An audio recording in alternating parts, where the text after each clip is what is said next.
Pode pôr para gravar. Colocando.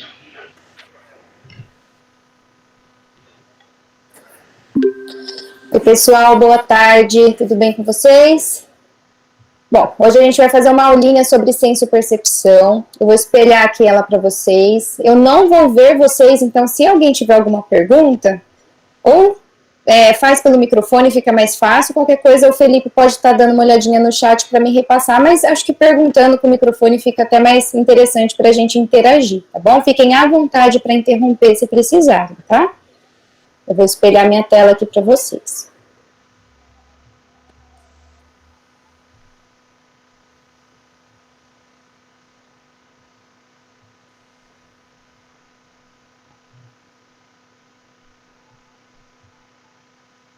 Tá espelhado?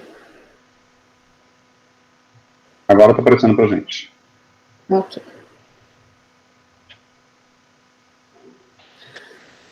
Pessoal, hoje a gente vai falar então de uma avaliação do exame psíquico fundamental na psiquiatria, tá? Até uma das mais interessantes, né? Que gera mais dúvidas, o que mais a gente na prática acaba percebendo, relatando. Então é muito interessante a senso-percepção, né? Então o que é senso-percepção? Vamos unir aqui as palavras, tá? Nós temos duas palavras. Primeiro, senso de sensório. Quando a gente fala de sensório, a gente está falando dos nossos sentidos, tá? Visão, paladar, olfato, audição, tato, isso que é o sensório, certo? Quando a gente fala de percepção, nosso cérebro está entendendo, está traduzindo do que a gente está detectando no sensório. Então, senso-percepção é o que a gente tem contato no externo ou no interno, e o nosso cérebro, então, traduz isso para a gente. Tá? Então, é a nossa capacidade de captar as sensações, todas essas diversas que eu comentei com vocês. Essas sensações são percebidas por receptores sensoriais. A gente tem receptores sensoriais na nossa visão, nos nossos olhos, toda a nossa pele, na nossa língua, para sentir o gosto, para sentir cheiro, para sentir, para ouvir os barulhos. Então, todo o nosso corpo, ele tem receptores sensoriais, né? E aí, a gente vai ter um estímulo para esses receptores, vai ativar, então, esses neurônios sensórios que vão levar uma informação para o cérebro e transformar isso numa imagem ou numa sensação, tá? Que a gente vai, então, entender lá dentro do nosso cérebro, certo? Então, aqui, os nossos estímulos externos influenciando nos nossos órgãos de sentido, tá? Então, a gente tem aí, na mãozinha ali, tá falando o tato, a visão, a audição, o paladar, o olfato, e ali esse homenzinho correndo é a própria percepção, né? Então, o que é isso? É a capacidade de a gente entender os movimentos do corpo, entender aonde que tá as partes do nosso corpo. Então, a gente, sem que a gente perceba, isso é automático, a gente sente o nosso corpo, tá? Isso é a propriocepção. Então, isso tudo tem uma sensação que vai gerar uma percepção no nosso cérebro. A gente vai ter consciência, então, desse estímulo sensorial, tá? Isso que é senso-percepção. A senso-percepção, ela é ativa e ela é pessoal, tá? A gente vai estar sentindo aí no nosso dia a dia, cada um sentindo de uma forma diferente, porque cada um tem uma forma de sentir, de traduzir isso no nosso cérebro, né? É claro que a maioria das sensações ela acaba sendo parecida para todo mundo, mas ela é pessoal, né? E existem diversos tipos de estímulos sensoriais, tá? Vários estímulos que causam, então, ativação da senso-percepção, tá? Tem 3 tipos aqui que eu vou descrever para vocês. Primeiro, a esteroceptivas, tá? Que está no externo. Então, são estímulos que vêm de fora, tá? Pode ser, então, estímulo visual, algo que a gente está vendo, auditivo, gustativo, olfativo ou até cutâneo. Então, são estímulos de fora do nosso corpo. As interoceptivas, também chamadas de senestésicas, elas têm correlação com o que temos dentro do nosso corpo. Sensação, por exemplo, de bem-estar, de mal-estar, de fome, de sede ou da sensibilidade visceral, por exemplo, alguma dor, né?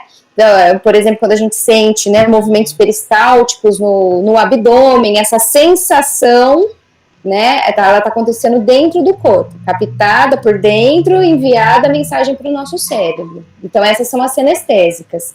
E existe as proprioceptivas, como eu falei, que é com relação ao nosso, onde nosso corpo está no mundo, né? Então, seriam as alterações, as sensações sinestésicas, né? Sinestésicas, não C, tá? A diferença aqui nos termos, ela é numa letrinha só. As sinestésicas. Então, por exemplo, sentir a posição que está no nosso corpo. Você sente que você está numa posição sentada, numa posição em pé, sentir equilíbrio, sensação de pressão na nossa pele, pressão dentro do corpo. A palestesia, que é com relação à vibração. Então, quando tem um estímulo vibratório, esse tipo de sensação é chamado de sinestésica ou proprioceptiva. Tá? Então, ó, existem várias formas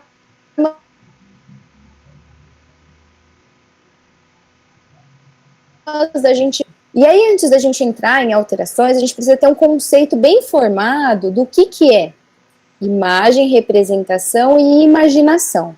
Tá? Isso vai influenciar na nossa avaliação. Tá? Imagem, isso a gente está falando sobre a visão, né? O que é uma imagem? A imagem, a gente chama ela de imagem perceptiva, é a imagem que a gente está observando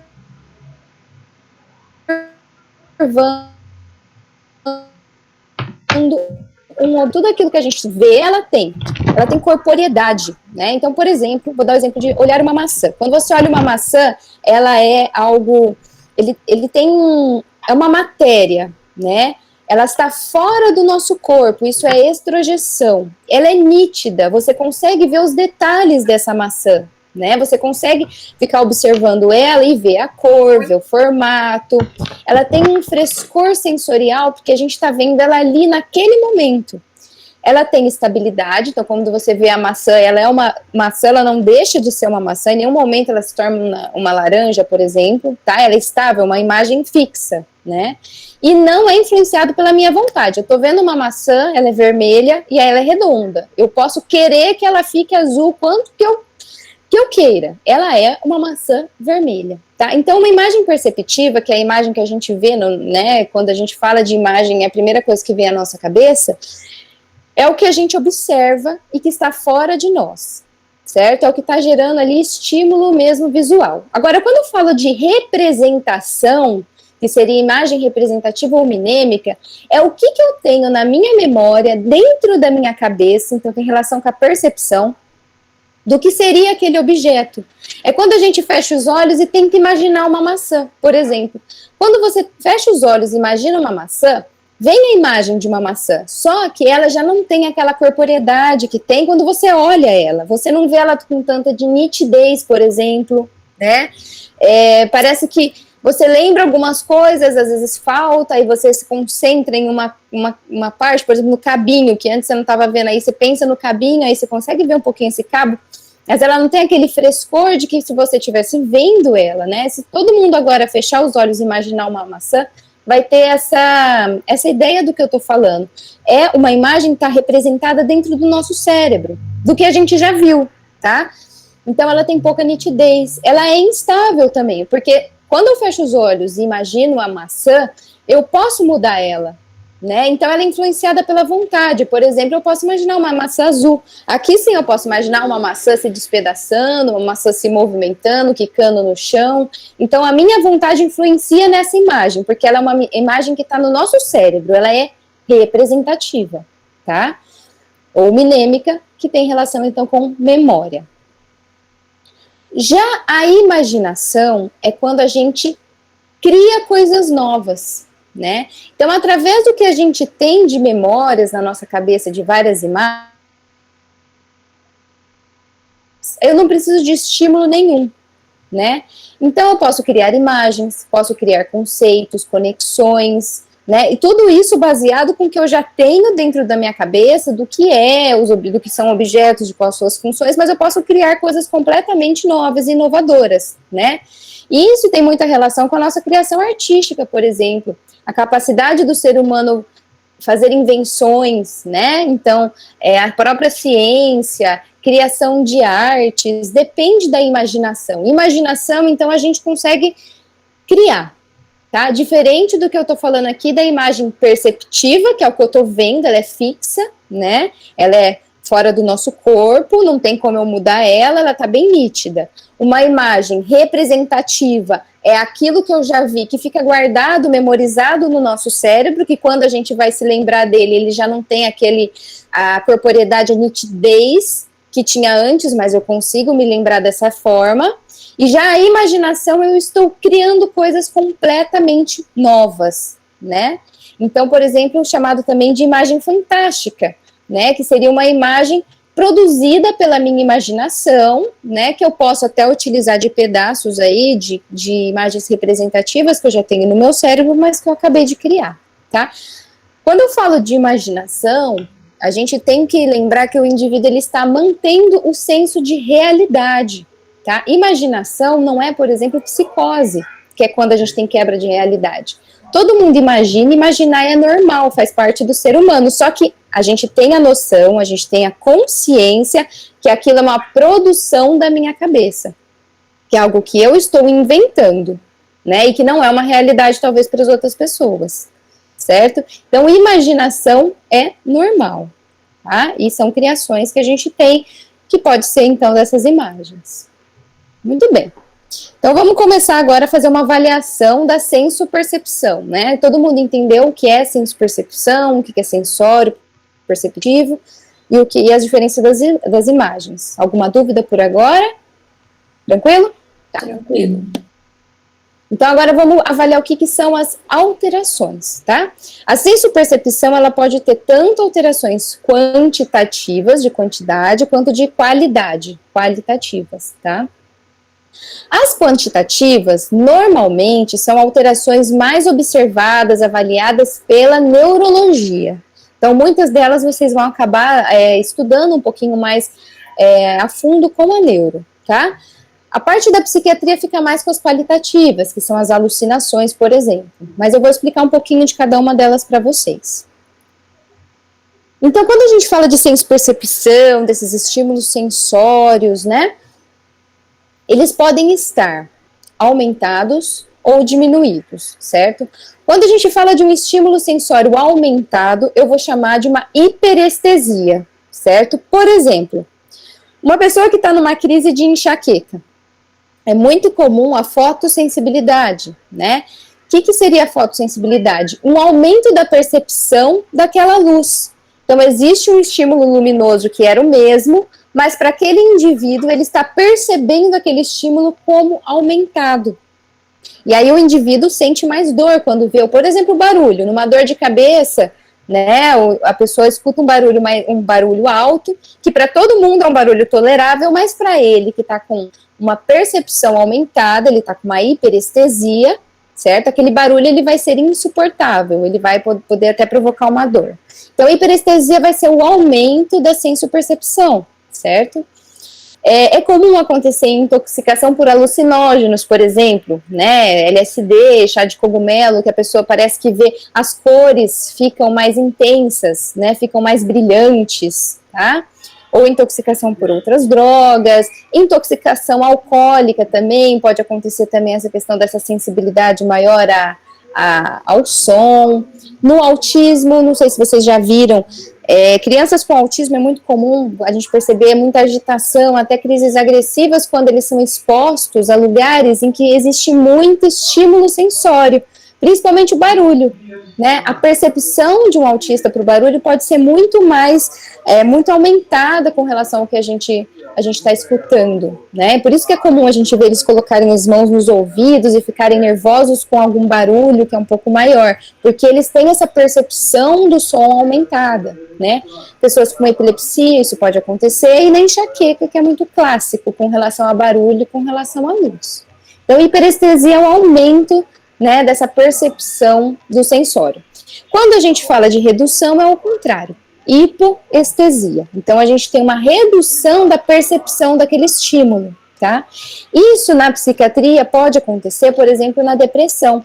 Na depressão é comum a gente escutar o paciente dizer que está vendo, o mundo parece que fica meio cinza, sem cor, as cores ficam mais fracas. É uma percepção, a cor está ali daquela mesma forma, mas ele em um estado depressivo percebe, quer dizer, a mensagem que o cérebro está recebendo, ele transforma isso com uma hipoestesia, uma redução da intensidade daquela cor. O mundo parece ficar cinza.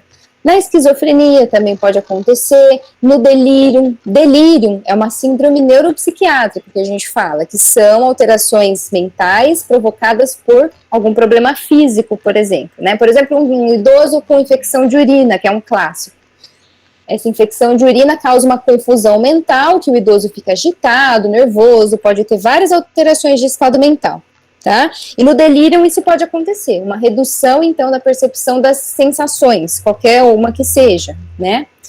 Quando a gente fala de uma hipoestesia tátil, então, por exemplo, uma redução da percepção do toque, da dor, né? Então, na pele, a pessoa não está sentindo, às vezes em uma região específica, isso tende a nos levar a um raciocínio diagnóstico mais de uma lesão neurológica ou até de uma lesão dermatológica.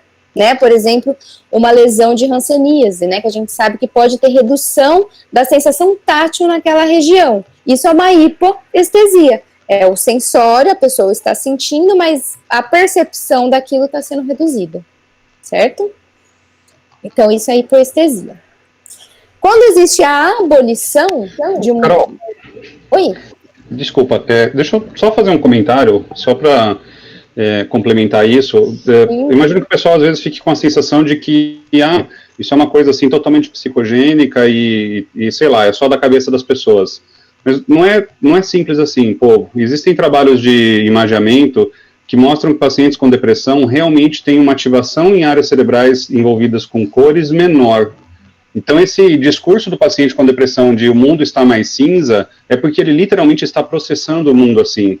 Então, entendam que realmente você altera o funcionamento cerebral a ponto do sujeito ter essas alterações perceptivas que estão sendo relatadas, tá bom? Isso, hoje em dia, a gente já tem muita evidência científica, né, Felipe, do que acontece nessas alterações psiquiátricas, né? Que antes Sim. parecia uma coisa, né, tão individual, subjetiva, parecia alguma coisa até fantástica, né? Parecia frescura, então, aquela pessoa tá vendo muito cinza, é mentira, né, a pessoa que tá falando, e ninguém dava moral para esse tipo de comentário, mas hoje a gente já tem casamento científico, uma por sentir aquilo e que estão mesmo com uma alteração, né, então tudo isso já tem explicação hoje. Quanto à anestesia, né? A anestesia é a abolição da sensibilidade. A pessoa perde alguma sensibilidade, né? Não necessariamente todas. Pode ser uma anestesia, por exemplo, da gustação, pode ser do tato, né? Ou quando a gente está falando da visão, certo? Então, aí é o indivíduo que não está tendo mais aquela percepção daquele estímulo, totalmente, né? A gente só não pode confundir os termos de anestesia, hipoestesia e analgesia, porque quando a gente fala anestesia, automaticamente a gente pensa em dor, né? A anestesia já não sente mais dor. A anestesia não sente mais nada, não tem aquela sensação nenhuma, certo? Isso é anestesia. Quando eu tô falando especificamente de dor, aí a gente tem que usar o termo analgesia, né? Então, se eu uso um analgésico, é para reduzir a dor. Se eu estou usando um anestésico, por exemplo, a tendência é o indivíduo não sentir nada, tá? E hipoestesia é redução, então, só na quantidade daquela percepção. Quando a gente fala de anestesia, geralmente a gente tem causas neurológicas, mas na psiquiatria a gente vê também algumas causas psicogênicas para se sentir anestesia de alguns sentidos, né? Por exemplo, alguns transtornos histéricos que a gente fala, seria a conversão, dissociação. Esses transtornos histéricos por exemplo, uma pessoa que passa por um estresse muito grande, tá? Então, por exemplo, uma mulher que recebe a notícia que os filhos faleceram, por exemplo, um impacto muito grande, uma notícia difícil, e às vezes a mente, né, o psicológico dela não estava preparada para aquilo e ela não consegue talvez aceitar, assimilar aquela notícia. E aí, a dor que ela sente pode se traduzir, não de uma dor psíquica, mas talvez algo físico. Então, por exemplo, ela perder a visão. Isso a gente chama, né, que seria um transtorno histérico, de conversão. É uma pessoa que, por causa emocional, porque se você fizer uma avaliação neurológica, aquela mulher, ela não está enxergando, mas não é por uma alteração neurológica, não é por uma alteração oftalmológica, é puramente emocional, ela não enxerga, porque o cérebro dela não consegue mais receber a percepção daquele estímulo, tá? Isso geralmente se resolve com terapia, com o tempo, aí ela volta a enxergar depois de um tempo, por exemplo, tá? Na depressão grave, em algumas psicoses, também podem acontecer episódios do indivíduo ter anestesia, então perder algum órgão sensorial por um período de tempo, né? A questão maior, quando a gente encontra esse tipo de situação, é a gente fazer diagnóstico diferencial, sempre, né? Qualquer alteração que nos faça pensar em algo neurológico, a gente tem que fazer diagnóstico diferencial e excluir aquela causa, tá?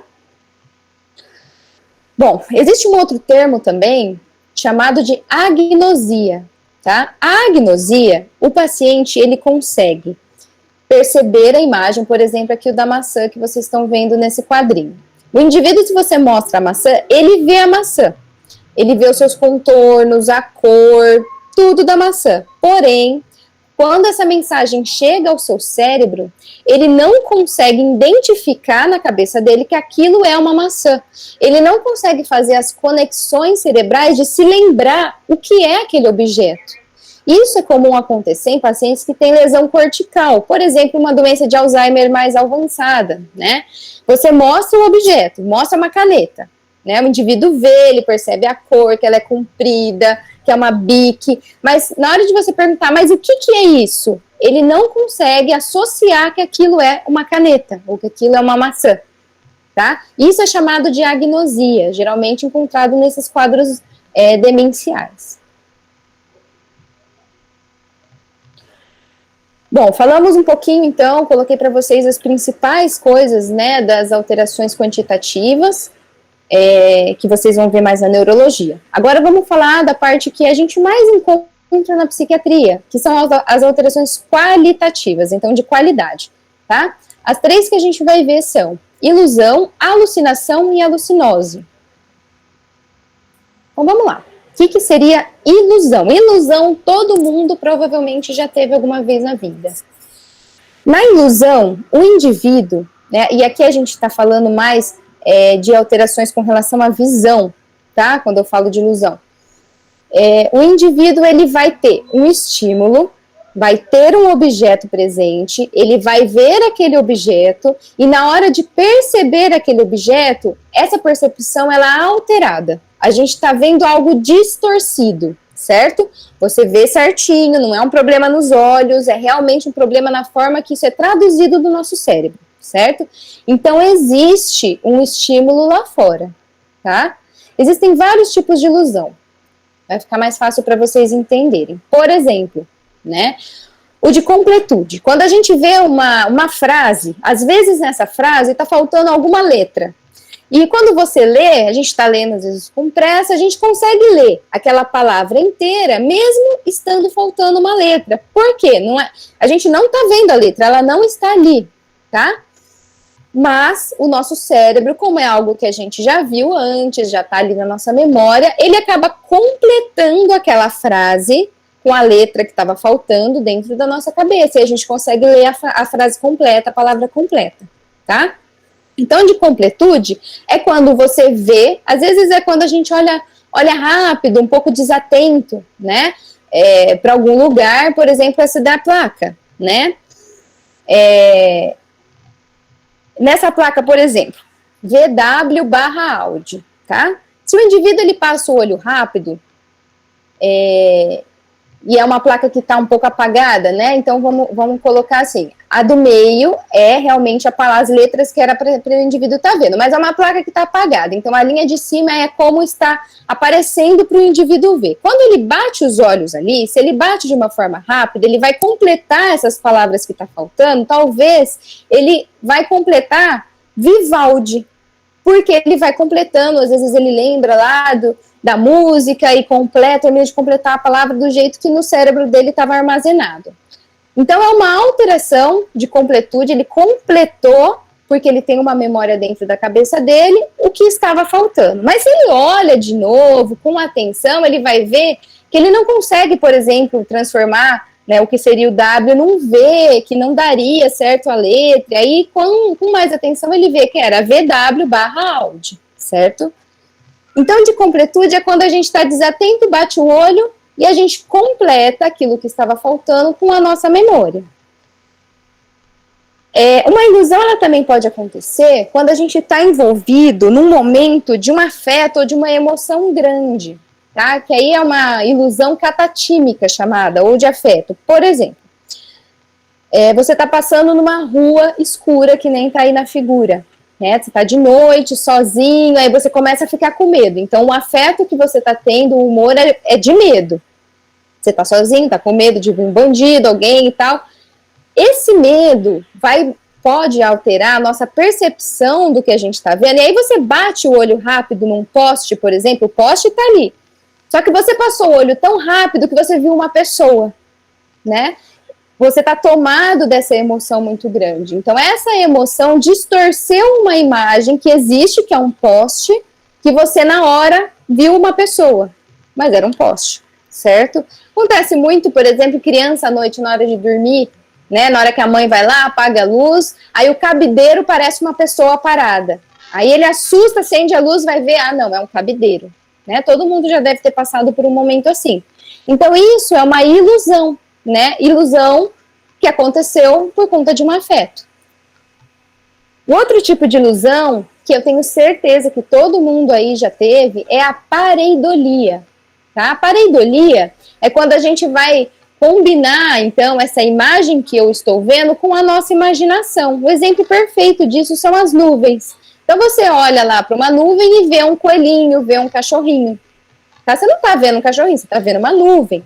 Mas você une aquela imagem que você está vendo, certo? Aí você pega essa imagem representativa, usa a sua imaginação, combina ela, então, com a memória de um cachorro, e aí você fala, nossa, essa nuvem parece um cachorro. Ou, por exemplo, aqui da figura, né, que a gente está vendo nessa xícara de café, um sapinho, né? Então, você está vendo que é uma espuma, mas você está combinando com a tua imaginação e vê um sapinho. Isso é chamado de pareidolia. E, por fim, pode acontecer também uma ilusão por rebaixamento do nível de consciência, que nem no exemplo que eu expliquei para vocês do delírio, que seria do idosinho que está com uma infecção urinária e fica confuso por conta disso, né? Então, por exemplo, ele está lá no hospital e ele vê um terço na parede. Mas aí, como ele está nesse estado confusional, quando ele vê o terço, na verdade, ele acaba percebendo aquela imagem dentro do cérebro dele como de um morcego. E ele se assusta, fica agitado porque ele está vendo um morcego na parede, certo? Ilusão, então, gente, ela pode ser normal, de completude, de afeto, a pareidolia, são normais, acontecem com a gente, não precisa de uma patologia para explicar. Só o rebaixamento de nível de consciência que a gente vai ter uma alteração orgânica acontecendo, né? E aí teria uma explicação física para isso, tá? Mas elas são alterações comuns de acontecer. Mas existe sempre um objeto que está sendo visto, só que ele está sendo interpretado, ele está sendo percebido de uma forma alterada. Quando a gente fala de alucinação, aí não existe objeto nenhum. É quando a gente percebe algo que não existe. Então, não existe o estímulo externo, tá? Quando a gente fala de alucinação, a gente já pensa em esquizofrenia, que é realmente o transtorno psiquiátrico que mais apresenta esse tipo de alteração senso-perceptiva, que é o indivíduo, por exemplo, que escuta vozes que não existem. Certo? Então, não existe ninguém falando, provocando barulho, fazendo nada. Esse indivíduo, ele realmente está escutando dentro do cérebro dele, porque ele tem uma percepção daquilo, mas não existe sensação. A ausência total de estímulo externo, tá? E quando a gente fala de alucinação, por exemplo, visual, a gente tem a percepção de uma imagem como se ela fosse uma imagem perceptiva real. O que é isso? Quando ele vê, por exemplo, a maçã, Paciente, por exemplo, psicótico, ele pode ver uma maçã, não existe maçã nenhuma. Mas quando ele vê aquela maçã, ela não existe, ele está vendo só por uma percepção no cérebro dele, para ele aquilo é real. E ele enxerga aquela maçã como uma maçã mesmo, vermelha, com corporeidade, com nitidez.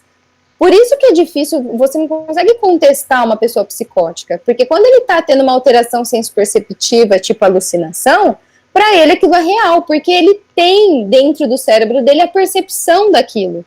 É como se ele estivesse escutando lá no ouvido, é como se ele realmente estivesse vendo. Mas, na verdade, não existe aquele estímulo, tá? Então, é uma percepção sem um objeto. E isso é um conceito muito antigo. Desde 1817, Esquirol já explicava um pouquinho sobre o que seria uma alucinação.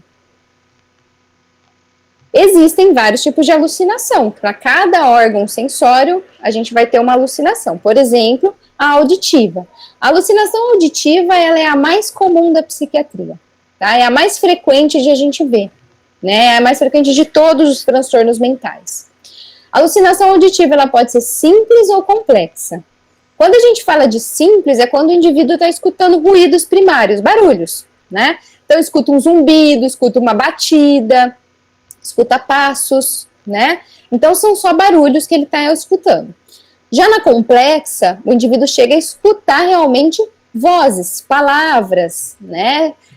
Frases, sem existir aquele estímulo real, que a gente vai dizer, então, que é uma alucinação audioverbal, está escutando palavras, né? Normalmente, a alucinação, ela vem com um conteúdo do que a pessoa está sofrendo. Por exemplo, se é um paciente com esquizofrenia, que é um transtorno psiquiátrico grave, né, que a pessoa tem uma quebra da realidade, mais comum na esquizofrenia é o indivíduo ter delírios, que são ideias, alteração de pensamento, vocês vão ter ainda essa aula, ideias irreais, geralmente de conteúdo persecutório. Então é aquele indivíduo que cria na cabeça dele uma conspiração de que ele está sendo seguido, que as pessoas vão matar ele, que a polícia está passando, que o bandido está andando em cima do telhado e vai pegar.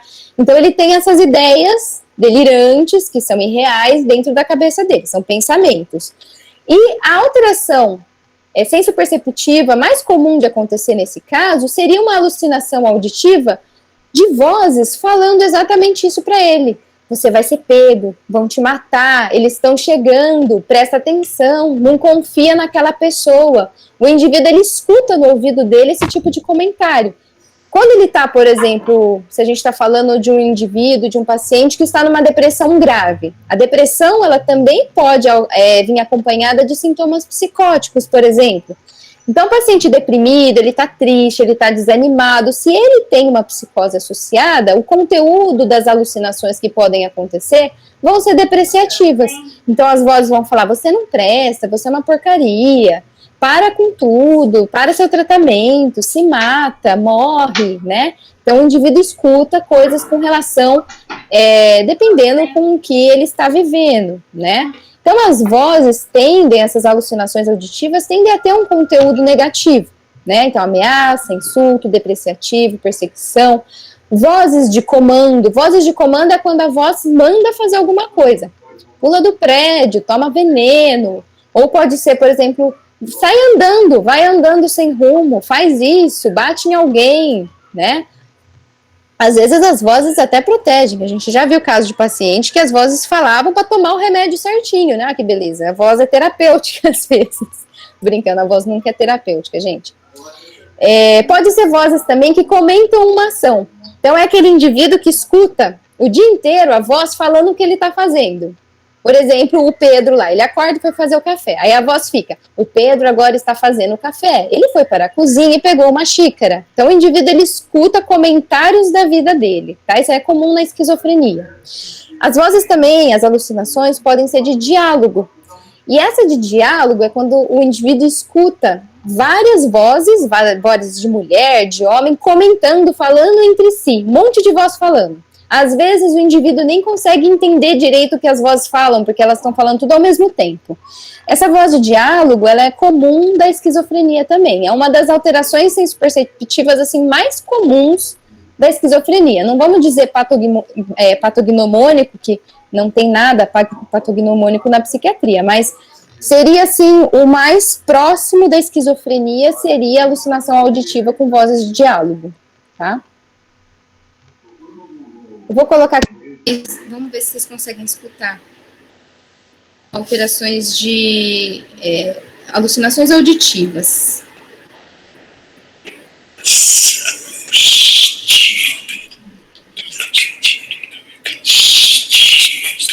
Tá em inglês, tá, gente?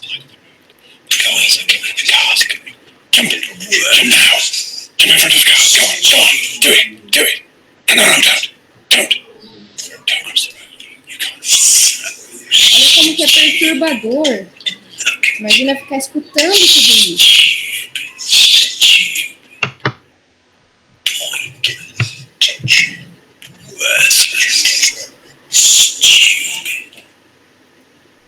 Então, gente, essas alucinações auditivas,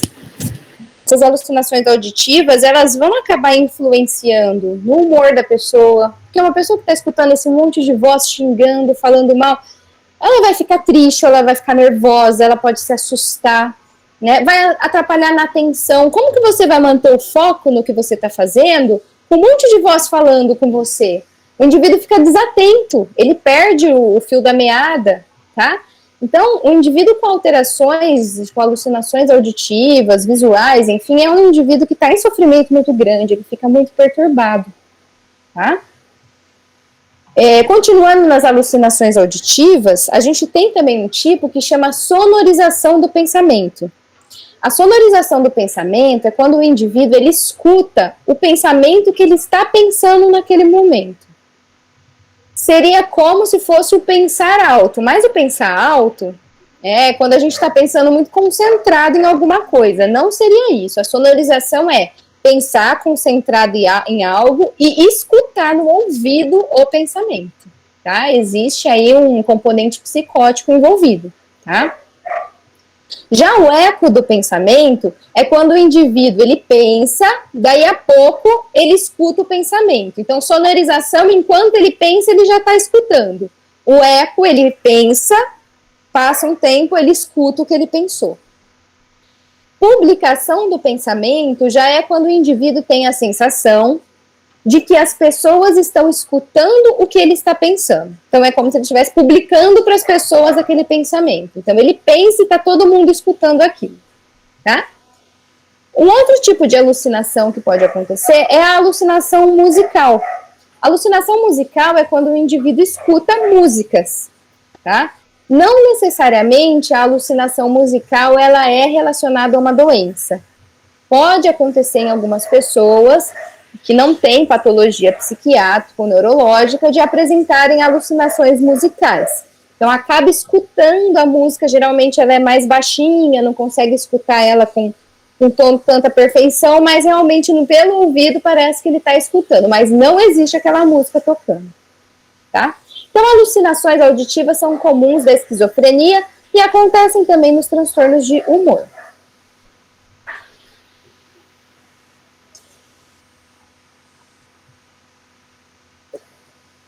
Agora, as visuais. As visuais, então, é quando a gente vê algum objeto e ele não está presente, não existe aquele estímulo, certo? As alucinações visuais, elas podem ser também simples ou complexas. Quando a gente fala de alucinação visual simples, a gente pode dizer que é uma fotopsia, tá? É um termo para alucinação visual simples. Que é, por exemplo, ver pontinhos de luz. Isso acontece com muita frequência em alguma doença ocular, uma pessoa que está com enxaqueca, né, que seriam, que na aura é muito comum, né, enxergar pontinhos de luz, pontinhos pretos, ou uma parte da visão ficar embaçada, que nem está nessa figura desse menino, tá? É comum acontecer na epilepsia também, então são momentos em que o indivíduo, ele tem na visão esses pontos de luz, de mancha, de cor, na visão. Na psiquiatria, pode acontecer na esquizofrenia, não é algo muito frequente, tá? E pode acontecer também no uso do álcool, né? Quando a pessoa está embriagada, por exemplo. Gente, o barulho da chuva está atrapalhando muito vocês aí? Não, Não, pra mim não. Ah, então tá bom. Não, Carol, não dá nem para perceber, na verdade. Ah, porque, nossa, tá chovendo feio. Quer dizer, tem um fundinho, agora que eu aumentei o volume deu para perceber, mas é irrelevante. Então tá bom. Vamos continuar, então. Já quando a gente fala de alucinação visual complexa, é o indivíduo que está vendo realmente uma figura, imagem, geralmente são pessoas, né? Mas pode ser parte de corpo, pode ser entidade, que é muito comum, o paciente está vendo, por exemplo, Deus, está vendo o demônio, está vendo um espírito, né? Pode ser objetos inanimados, pode ser animais, tá? Quando o indivíduo vê animais, a gente chama de zoopsia. Zoopsia é uma alucinação visual de animal, que geralmente é de barata, inseto. Normalmente, gente, as alucinações, elas têm um conteúdo perturbador, né? Pode ser ver uma criança que não está ali, visualizar uma cena completa, por exemplo, um momento todo, com várias pessoas, com todo um cenário por trás. Existe a alucinação liliputiana, que é nessa figurinha aí do Ed Murphy, que é enxergar pessoinhas pequenininhas. Eu tinha um paciente que via, e a paciente via no meu ombro, e no ombro dela. Então ela falava, acho que era Simone que chamava, a menininha pequenininha que ela enxergava no ombro. E ela conversava com a Simone. Então ela era uma alucinação visual, ela via a Simone ali pequenininha e ela escutava a Simone. Então era audiovisual aquela alucinação, tá? Isso seria a alucinação liliputiana, de ver pessoinhas pequenininhas. Essas alucinações complexas, elas estão geralmente associadas com quadros psicóticos, né? Mas pode acontecer também, por exemplo, numa alteração de humor, por exemplo, um bipolar, numa mania psicótica, né? Às vezes a mania psicótica, o indivíduo está todo eufórico, muito animado, com muita energia, e enxerga coisas com conteúdo grandioso. Por exemplo, enxerga Deus, né? Enxerga que ele está, por exemplo, num palanque da política, falando com vários políticos e ele está todo empolgado. Enfim, pode ser qualquer tipo de alucinação, que geralmente tem correlação com o delírio, que é a alteração de pensamento, que seria aquela ideia irreal. As alucinações, elas também podem ser táteis, que o indivíduo sente, geralmente na pele. Normalmente, ele sente espetada, choquezinho, ou sente como se fossem insetos passando pelo corpo, pequenos animais, sente as patinhas passando pelo corpo inteiro. Isso é uma alucinação tátil, tá? Existe uma síndrome de alta gravidade, né? Que é... peraí que tive uma invasão de cachorro aqui no quarto. Só um minutinho. A alucinação tátil que pode provocar uma síndrome grave, chamada de síndrome de Ekbom, é uma síndrome em que o paciente, ele vê e sente, então tem alucinação visual e tátil, vários insetos e bichos subindo pelo corpo. É uma psicose de infestação que a gente chama. Ele está infestado de bicho. Imagina que coisa terrível, né? Nessa síndrome, ele vê um monte de barata e bicho e formiga subindo pelo corpo e ele sente. E aí, quando ele sente, a tendência é o indivíduo tentar tirar aquele bichinho do corpo e pode gerar feridas, né? Que nem nessa foto.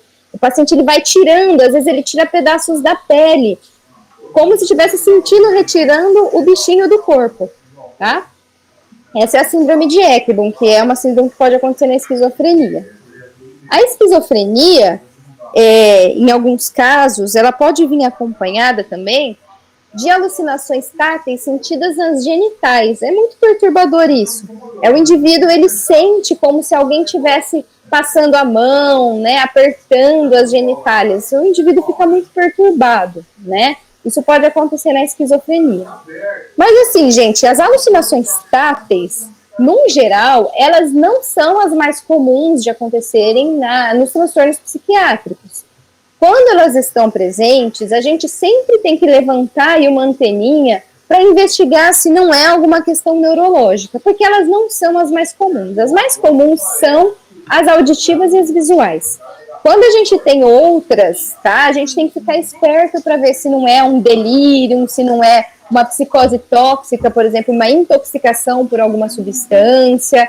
O delirium tremens é um tipo de síndrome de abstinência do álcool muito grave. Quando o indivíduo para de beber de forma abrupta, ele pode ter essa abstinência de delirium tremens em que ele fica com aqueles tremores típicos, né, da abstinência, mas com confusão mental muito grande, e é muito comum no delirium tremens existir essa alucinação tátil de insetos no corpo.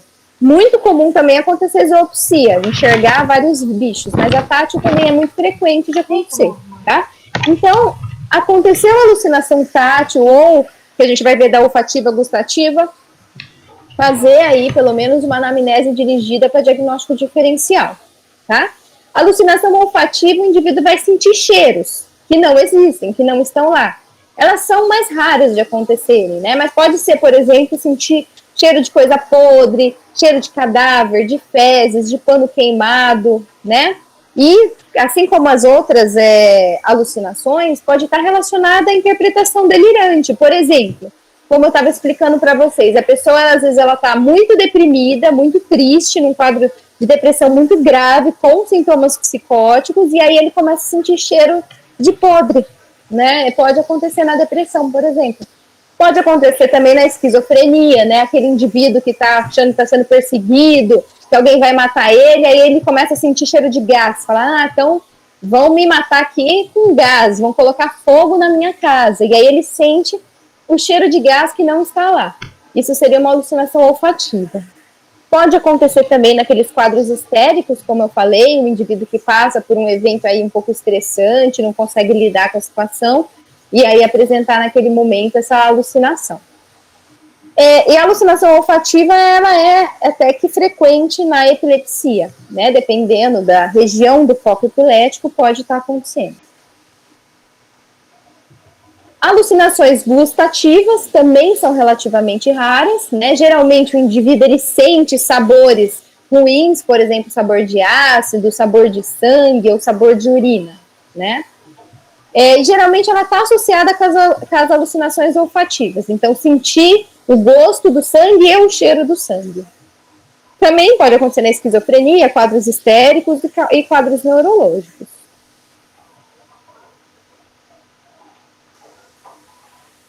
Agora, as alucinações relacionadas à propriocepção, né? Como eu falei, a diferença aqui fica entre uma letrinha. Tem a alucinação senestésica, que é aquela que a gente sente dentro do corpo, e existem as alucinações sinestésicas, que é relacionada à movimentação. Então, as alucinações senestésicas é quando o indivíduo sente sensações anormais em partes do corpo. Por exemplo, a síndrome de Cotard é uma síndrome muito grave, que pode acontecer numa depressão psicótica ou numa esquizofrenia, em que o indivíduo sente seus órgãos apodrecendo. Então, ele vai chegar relatando, doutor, eu estou sentindo meu coração tá parando, eu sinto meu coração parando, o meu fígado está derretendo, todos os meus órgãos estão moles, estão podres dentro do meu corpo, ele sente aquilo. Então, isso é uma alucinação senestésica, tá? Essa síndrome de Cotard é muito grave e hoje em dia, ainda bem que ela não acontece com tanta frequência, porque a gente já tem tratamento, as pessoas tratam de forma mais precoce, né, e não chegam nesses níveis de gravidade, mas seria a síndrome do cadáver ambulante, que era chamada. A pessoa se sente como se morta mesmo, tá? Já a alucinação sinestésica é uma alteração, uma sensação relacionada ao movimento do corpo. Então, é um indivíduo que sente que parece, por exemplo, que está caindo, ou que o corpo parece que o braço está mais distante do que realmente está, que a perna está estendendo e tá maior ou está menor. É a sensação, ele não está vendo, tá? O corpo se deformar. Ele, como se ele sentisse.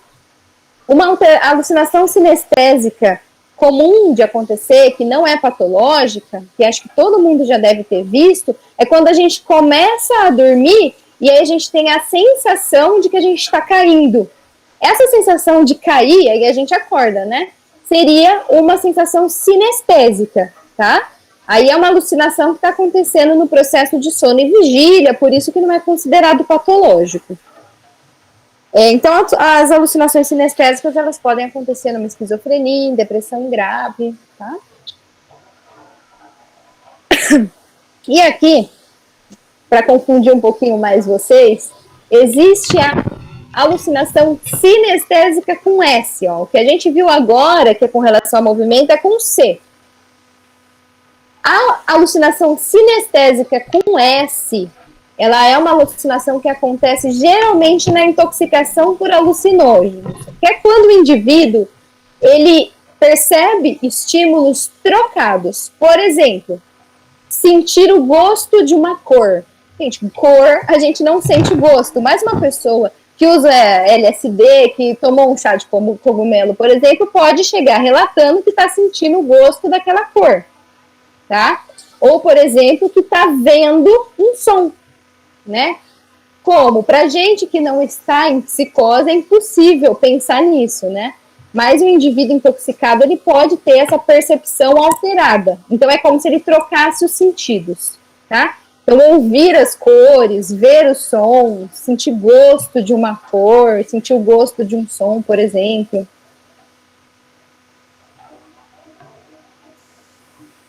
Existem alucinações também que acontecem em estados fisiológicos, que seriam, então, as alucinações normais, não patológicas, que todo mundo pode ter experimentado em algum momento, tá? Essas que a gente acabou de ver, todas elas têm aí uma base ou psiquiátrica ou neurológica para acontecer.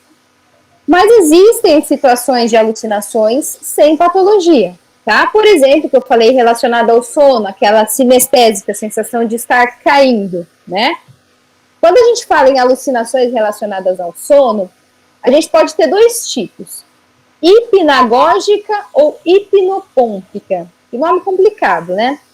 Mas é assim, hipnagógica é quando o indivíduo está começando a dormir. Então, ele está ainda passando da vigília para o sono. A gente ainda está nessa fase intermediária, não é o cérebro inteiro que dormiu, tá? E nesse momento pode acontecer algum tipo de alucinação. Geralmente é alucinação visual ou auditiva, escutar uma música longe, ver passar um vulto, né? Você está prestes a dormir. Mas isso não é patológico, é um estado normal de sono e vigília. Isso é hipnagógico. A hipnopômpica é quando você está no processo de acordar. Então, está começando a acordar, ainda está bem sonolento, e aí o indivíduo vê, por exemplo, passar uma pessoa ali na frente, aí ela fica assustada, acorda e acende a luz, olha e não tem nada, né? Ela estava no processo de acordar. Isso é normal de acontecer. Essas alucinações hipnopômpicas, elas são frequentes acontecerem naquele transtorno do sono, da paralisia do sono.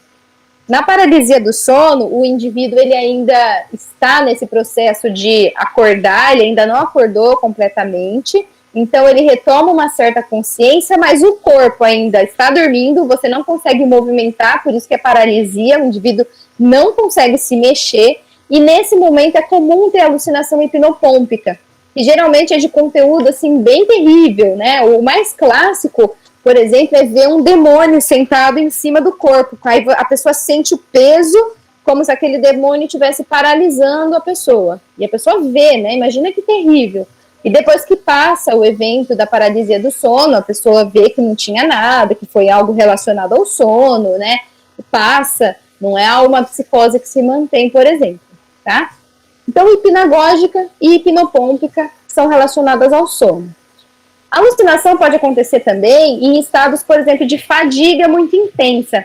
Isso seria, por exemplo, exemplo clássico, é a miragem no deserto. A pessoa que está muito cansada, com muita sede, já está quase entrando num processo aí de desidratação, ele enxerga lá um oásis, né, um rio cheio de água, com coqueiro.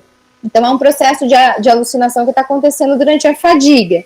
Pode acontecer também no momento de emoção muito intensa, né? A pessoa está num momento muito emocionante da vida e brevemente tem uma alucinação que logo passa, e aí a pessoa entende que aquilo foi algo da cabeça, uma produção, né, provocada pela emoção que estava vivendo. Tá? Então, são eventos que podem acontecer fisiologicamente. Bom, então vimos ilusão, que é quando existe um objeto, mas ele é percebido distorcido. Vimos a alucinação, que é quando não existe objeto nenhum, mas o indivíduo percebe uma sensação. E agora a alucinose. A alucinose é quando o indivíduo ele tem a percepção de algo que não está ali, também não tem um objeto, mas a pessoa sabe que aquilo não está ali. Ela entende que aquilo é uma produção da própria mente. Tá? Então, existe uma crítica de que aquilo não existe. Tá? Então, a pessoa estranha essa sensação. Ele reconhece que é algo patológico, não existe uma crença, porque quando a gente fala de psicose, o indivíduo acredita realmente que tem aquela voz falando, que ele está enxergando a figura de um demônio, né? Na alucinose, não. Ele pode ver, pode ouvir, pode sentir, mas ele fala, nossa, eu devo estar ficando louco, isso não é possível estar acontecendo. Então, a crítica é preservada. E isso acontece, geralmente, em situações de base neurológica ou por intoxicação por alguma substância, né? A pessoa está embriagada, acaba vendo alguma coisa e lembra, não, mas é porque eu estou bêbada, por isso que eu estou vendo isso, ou porque eu usei alguma substância psicoativa. Então, a alucinose, ela pode ser visual, né, ver coisas que não estão ali, que, como eu falei, comum acontecer intoxicação por alucinógeno, por lesões neurológicas, né, pode ser auditiva, vozes que falam, né, enfim, e geralmente relacionado com processos de intoxicação, por exemplo, a alucinose alcoólica, que é quando o indivíduo bebe e tem quadros alucinatórios. Já aconteceu, essa eu preciso contar para vocês, um paciente que ele usou chá de cogumelo e LSD, ele estava numa rave, saiu da rave, gente, o que ele via de gnomos perseguindo ele foi demais. E ele saiu correndo no pronto-socorro porque tinha um monte de gnomo correndo atrás. E além dos gnomos, o meu cabelo para ele era verde. Era super... Não, era azul. Desculpa, era azul. Não era verde, não. Era azul. Nossa, ele falou, nossa, doutora, mas seu cabelo azul é muito legal. Eu falei, nossa, esse indivíduo tá mal, né? E ele estava apavorado com os gnomos correndo atrás dele. Só que ele tinha a percepção de que ele tinha usado droga e era por isso que ele estava vendo. Falei, não, doutora, mas é por causa dessa droga que eu tomei, que eu tô vendo. Só que ele estava assustado, porque por mais que ele tinha crítica de que era por conta do cogumelo, ele corria do gnomo. Então, não sei, talvez a crítica dele estivesse parcial nesse momento. Bom, para terminar, que a gente falou da ilusão, da alucinação, da alucinose, existe também a pseudo-alucinação, tá? Quando a gente fala de pseudo-alucinação, é quando a imagem, né, que é geralmente visual, aquela imagem que o indivíduo está vendo, né, sem um objeto causando estímulo, ela não é uma imagem perceptiva real, tá? Ela é algo da memória, da imagem representativa, de memória, aquela que é pouco nítida, né, que não tem corporeidade. Então, ele vê uma coisa meio distorcida, certo? E isso é uma vivência projetada no espaço interno, tá? Então, o indivíduo, ele tem, geralmente, consciência, né, de que aquilo não é real, e é como se ele estivesse vendo dentro da cabeça dele. É relacionado a estados afetivos intensos, a fadiga, rebaixamento de nível de consciência ou intoxicações. Então, vai ser nesse caso de que não tem estímulo externo, só que aquela imagem não é uma imagem perceptiva real, ela é representativa, então ela é pouco nítida, ela é distorcida, e o indivíduo mantém uma certa crítica de que aquilo realmente não está acontecendo, tá? Um tipo de pseudo-alucinação que pode acontecer e que é comum, não é patológico, seria a imagem pós-óptica. Imagem pós-óptica é, por exemplo, quando você passa muito tempo olhando, por exemplo, um quadro de bolinhas.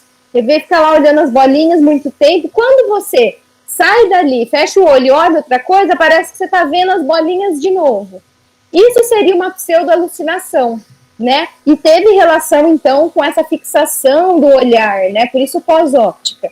Então, você fixa muito o olhar em alguma coisa, quando você vai se distrair e vai olhar para outro canto, você acaba vendo, né, de forma ali pouco nítida aquela mesma imagem, tá? Então, pode ser fisiológico.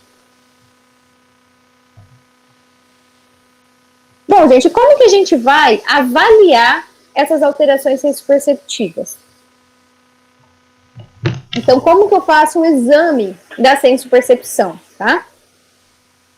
Às vezes, a gente precisa... Às vezes, ele é um paciente discreto, que não demonstra muitos sinais de que ele está tendo alucinação, e você precisa ativamente perguntar. Então, eu chego para ele e falo, ô fulano, você escuta vozes que ninguém mais ouve? Porque se você chegar para ele e falar, fulano, você escuta vozes? Se for um paciente engraçadinho, ele vai responder assim para você, eu estou escutando a tua. Então, para a gente não escutar esse tipo de resposta desaforada, a gente formula a pergunta assim, você escuta alguma voz que ninguém mais escuta, só você? Ou você está vendo algo que só você consegue ver? Tá? Então, aí o indivíduo vai dizer sim ou não. Só que isso tem um valor limitado. Por quê? A pessoa pode mentir. Tanto pode simular ou dissimular. Por exemplo, simular uma pessoa que quer fingir que tem um transtorno psiquiátrico para conseguir algum benefício, alguma coisa, e ele fala, não, escuta um monte de voz. Né? Então, ele pode estar mentindo. Tanto quando pode estar escondendo. Isso é muito comum acontecer na psiquiatria. Por exemplo, o paciente com esquizofrenia que quer receber alta, tá? Ele tá psicótico, mas ele não é bobo. Ele sabe que se ele ficar falando das vozes, dos delírios, né, que ele percebeu que as pessoas acham aquilo estranho, ele não vai receber alta, o médico vai aumentar o remédio, então ele não conta. E também porque, às vezes, as próprias vozes que eles escutam mandam ele não contar. Tá? Isso é muito frequente na esquizofrenia. A voz fala, não conta, não fala nada para ninguém, aí o indivíduo fica calado. Então, existe aí uma limitação em a gente perguntar ativamente, né? O ideal é a gente observar a alucinação. Como que a gente observa? Então, é aquele indivíduo que está conversando com você, daqui a pouco ele olha para o canto, de repente. Ele fica olhando para cima, ele, de repente, olha para o outro lado, ele está prestando atenção na sua conversa, ele parece prestar atenção em outra coisa. Então, você percebe que ele está tendo, parece, algum estímulo diferente do que aquele que estava tendo antes, né? Ou quando o indivíduo faz, de repente, uma cara de terror, ou, de repente, a pessoa começa a dar risada do nada, sem ninguém ter feito um comentário engraçado, ele pode ter escutado alguma voz aí cômica, né? Ou proteger os ouvidos, né? Proteger os olhos para não enxergar, ou fechar o nariz porque está sentindo uma alucinação olfativa, pôr as mãos nas genitálias, enfim. Então, são atitudes que o indivíduo toma que a gente consegue observar que são diferentes e que parece que ele está tendo, então, sensações aí que não existem. Tá? Nas alucinações auditivas, é comum a pessoa falar sozinho, que são os solilóquios, vocês vão aprender agora com o Felipe. Esse falar sozinho, ele está, às vezes, respondendo a voz está falando, ele está respondendo, né? Ou, às vezes, você perguntou uma coisa e ele deu uma resposta nada a ver para você, porque, na verdade, ele não estava te respondendo, ele estava respondendo a voz, né? Ou os risos imotivados. Isso tudo são aí observações que a gente faz, que faz lembrar, pensar, pelo menos, que o paciente está alucinando. Alucinação visual, o olhar fixo em alguma direção, o olhar assustado, desviar o olhar subitamente, tentar, de repente, se defender com as mãos, né? Indica que ele está vendo alguma coisa que ninguém mais vê. Alucinações gustativas e olfativas, pode acontecer o indivíduo se recusar a comer algum alimento. Na esquizofrenia paranoide, que o indivíduo acha que vão envenenar ele, por exemplo, pode acontecer dele sentir cheiro de veneno. E aí ele não quer comer, porque ele acha que está envenenado. Alucinações táteis, o indivíduo faz movimentos aí, tentando afastar alguma coisa do corpo, ou ficar puxando, né, como se tirando os bichinhos do corpo. Nas alterações senestésicas, né, por exemplo, o indivíduo que está sentindo que os órgãos estão podres, né, coisas dentro do corpo. Então, ele pode ficar colocando a mão na barriga, ficar tentando escutar o coração, pondo a mão em cima do coração, para ver se realmente está parando. Então, assim, tudo dependendo do que está acontecendo de alucinação, né, o indivíduo vai tomar uma postura diferente. Muito bem. Gente, é isso. Deixa eu voltar aqui para vocês, vamos ver se vocês têm alguma dúvida. Nossa, eu terminei a aula com um trovão, não sei se vocês perceberam que coincidiu, que coisa assustadora. Parece aula de filme de terror. Carol. Vamos lá.